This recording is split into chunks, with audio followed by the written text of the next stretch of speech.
honorable député Aïssata Tall Sall.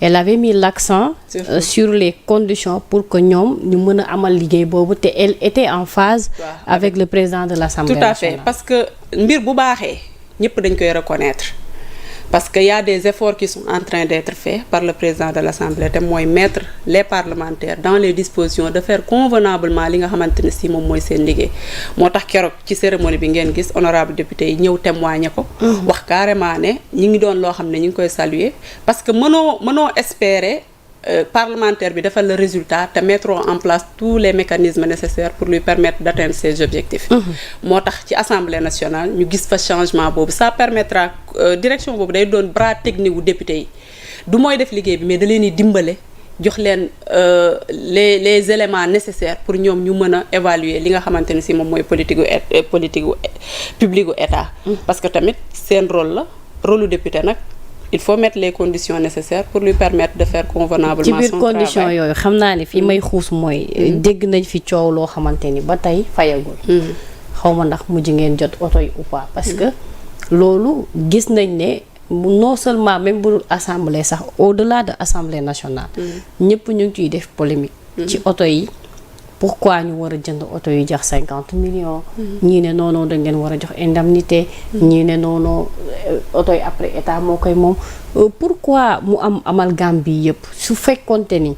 wax ngeen ko yéen ñëpp yéen a ngi dem dans le but de rationaliser dans le but de réformer dans le but de transformer. donc loolu waru woon mën a jur.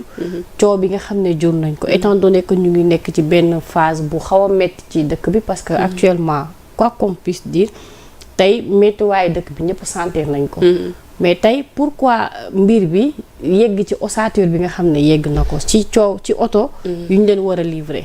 waaw xam nga oto yi doonut loo xamante ne si président moom moo ko instauré bu mu ñëwee oto yi législature yi jaar yëpp on est à la 15e législature. lan la toutes les législatures yi nga xamante ne si jaar nañ ci seen législature bi ñuy dem bi ñuy ñëwee dañ fay fekk ay oto.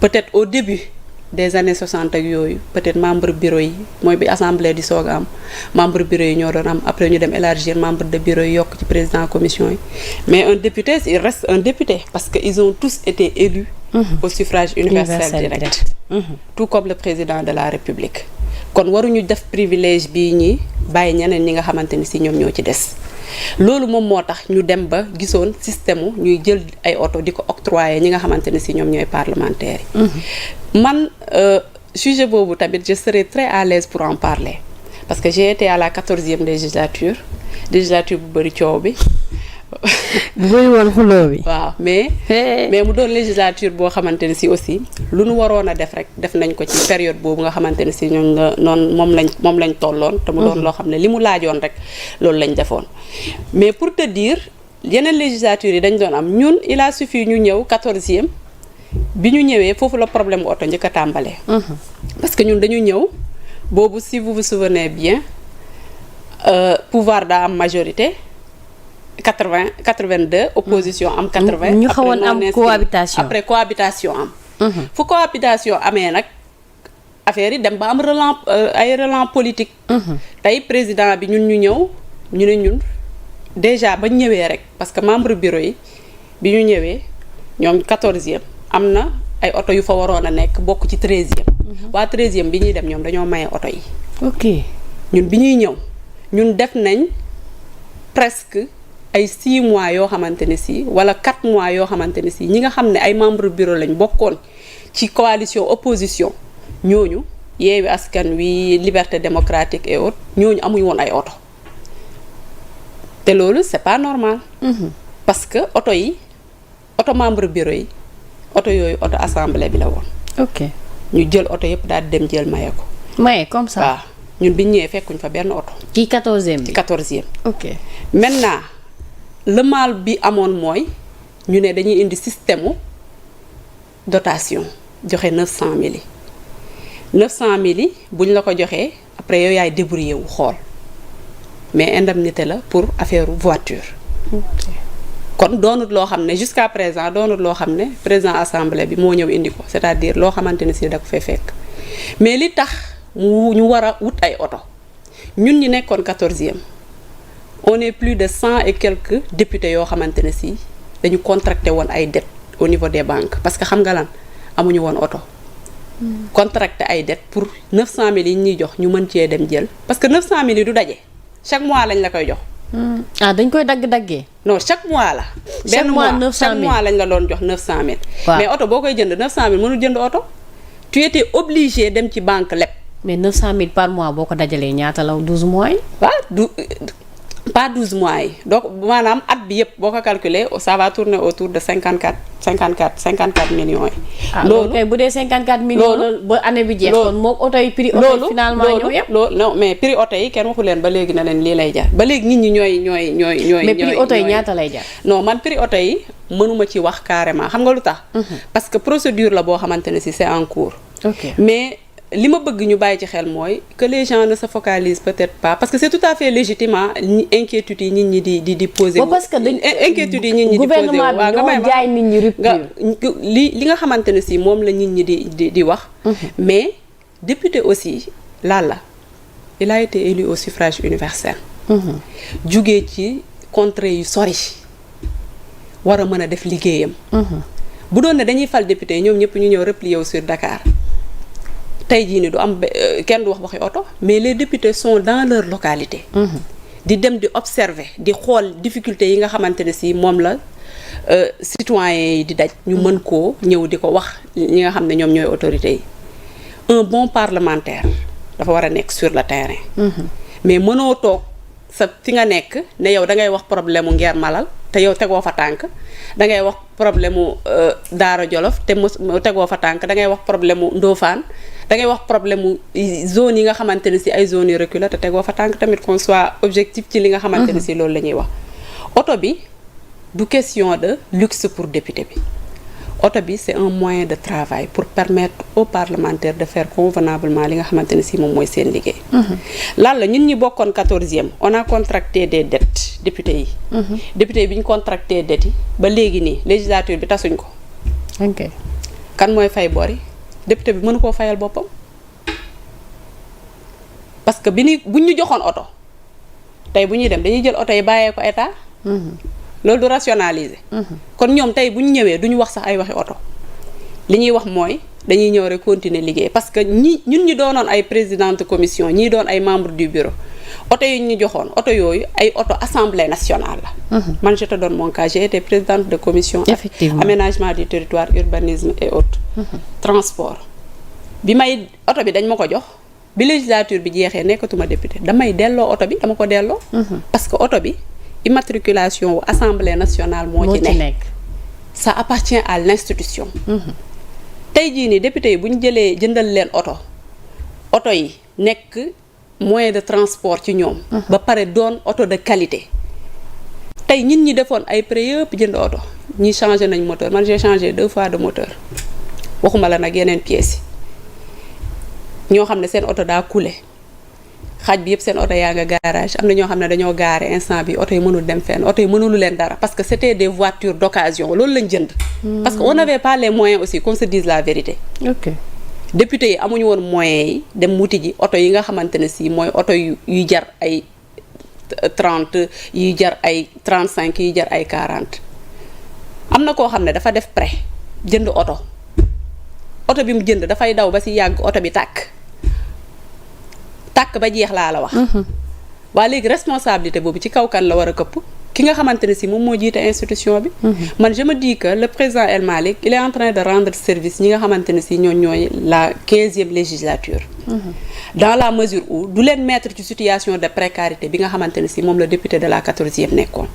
te député de la 14e li leen ko yóbbee lenn rek la woon mooy ñëw nañ président bi nga xamante ne si moom moo fi nekkoon ne lii la ñuy dote ñeneen ñun ñu dem lebi ji on expose les gens instant yi ni banques yi di envoyer nit ñi ay sommation pour des députés des élus qui ont rendu service à cette nation qu'on se dise la vérité doonut loo xamante ne si lu rafet la tey jii nii buñ ko defee defuñ ko Soxna Ba defuñ ko Sanu Jon kiñ koy def wala defuñ ko Abo Mbacké Thiam kiñ koy def mooy ki nga xamante ne si moom il a servi à cette nation moo tax aspect boobu il faut nit ñi bàyyi ci di ko tenir en considération ñu di ci tenir en considération jàpp ne voiture bi moyen la boo xamante ne si ça permet aux parlementaires de faire li nga xamante ne si moom mooy seen liggéey te protection lay doon ci ñoom.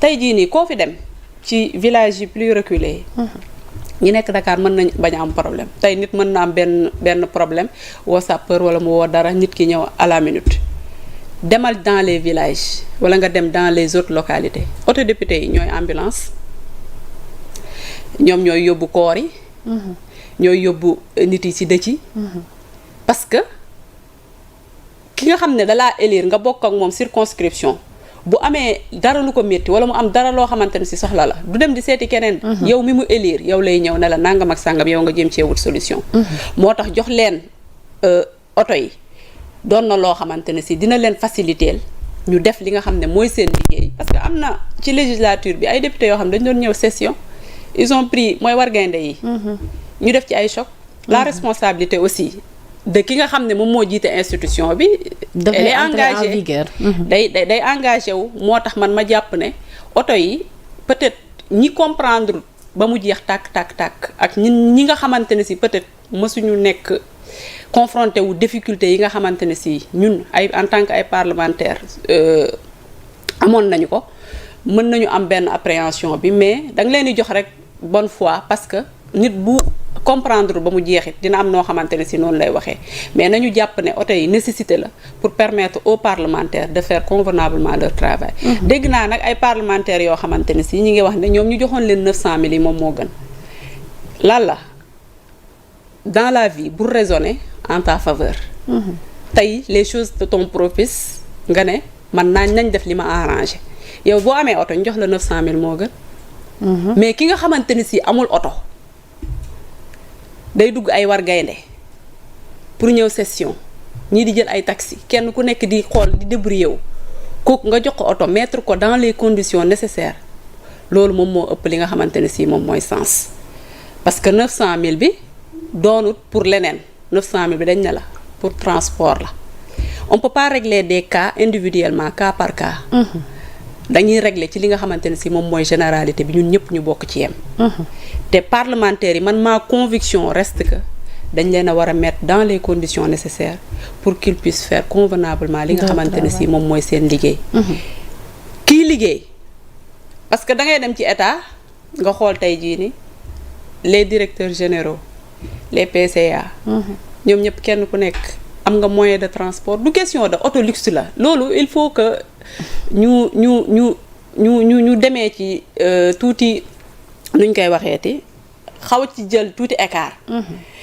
oto bi ñu leen di jox c'est pour permettre leen ñu dem seen travail waa léegi député bi nga xamante ne si moom mooy défendre askan wi moom moo nekk ci soxlay askan wi war leen a défendre war a xam seeni ay jafe-jafe di déplacer wu dans les zones les plus reculées kooku nag dañ ko war a jox les moyens nécessaires. fu ñu dégg problème ñu wàcc ci terrain. ñu wàcc ci terrain su dara xewee ñu ñëw. su dara xewee ñu ñëw. parce que tey jii mais est-ce que aussi communication bi desul ci côté boobu parce que ñu bëri peut-être comprendre ñu est-ce que dañu war a dégager beneen budget pour oto yi wala est-ce que budget bu fi nekk la donc peut-être. non est-ce que amul manque de communication bu ci am. déjà ñoom bi ñu ñëwee législature bi ñu ñëwee ba léegi joxuñ kenn 900 000. ba ngeen démarré ba 900 000 yi dañ koo bloqué pour jëndal leen ay oto. xam nga nit ñi dañuy yaakaar ne dañu leen a jox 900000 continuer ba leen a jëndal oto. kon moo tax ma ne est-ce que communication bi. waaw léegi nag loolu moom indi tey maa ngi leen di. waaw d'accord pour leeralal ñi nga xamante ne si ñoom ñooy askan wi. bu ko defee ñoom aussi ñu am benn lecture bi objectivement ñu xam ne exactement yëf yi nii ak nii la. d'accord donc dañu bloqué 900000. 900000 depuis bi ñu ubbee ba tey amul 900000. amul oto amul dara oto yi daal lañ leen oto yaay bu ñëwee ñu jël leen ko jox leen ko l'essentiel mooy toute la procédure a été respectée ok boo duggee ci page appel d'offres yi danga fa gis ñi waroon soumissionné nañ ñi ciy retenir nañ leen ci li nga xamante ne si moom mooy procédure administrative bi ci war yépp ngi continuer am président tey jii nii li mu def nii mënoon na ko ci bañ a fekk en fait parce que ñeneen ñi dañ doon ñëw rek duñ topp sax ay procédure da ngay ñëw xool kenn après nga jël marché bi jox ko mu dem indi oto. mais problème mu marché boobu am na yenn jaaykatu oto yoo xam ne dégg naa mais jaaykatu oto yi génn nañ nee nañ ñoom ils n'ont pas kenn boo gis naa ci kenn mu ne moom. non du ñu tudd pour ne pas faire la publicité. mu ne moom dafa décider. de ne pas soumissionner. ok waaw léegi yow yaa décidé ne tu vas pas soumissionner léegi après kon lu indiwaat débat wu ñëw di wax ci oto yi yow bu yow yaa décidé de ton plein gré nga ne man du ma soumissionner. boo soumissionné wul nag kon amoo droit ñëw di am loo xamante ne si yaa ngi wax ne affaire yi ni ñu ko defee jaarul yoon alors que toute la procédure. est-ce que yéen leen ko redressement fiscal bu bari aussi. loolu nag day dem laaj waa ñi nga xamante ne si ñoom ñooy. fiscalité bi métti na ci ñoom ñooy liggéey loolu mais ñi nga xamante ne si daal jaar nañ ci appel d'offre bi. remplir nañ les critères. yi nga xamante ne si yooyu la assemblée soxla. pour am oto yoo xam ne oto yu baax la. bañ a jënd oto nii rek pour le simple jënd rek que dañ koy jënd. jox ko député yi après nga daw ci quelque temps affaire bi am panne nga ñëwaat indiwaat ko assemblée noonu. ki la jaay oto te affaire bi li ci intéressant mooy. ki gagné marché bi moom mooy yore entretien yi. ki gagné marché bi mooy def entretien yeeg yëpp 3 ans. pendant 3 ans. ak comment ça s'appelle ak affaire assurance yi aussi moo koy gérer. ñun ñi jëndoon ay oto suñu bopp 14e ñun bu ñu amaan paan assemblée mooy ñëw supporter ko.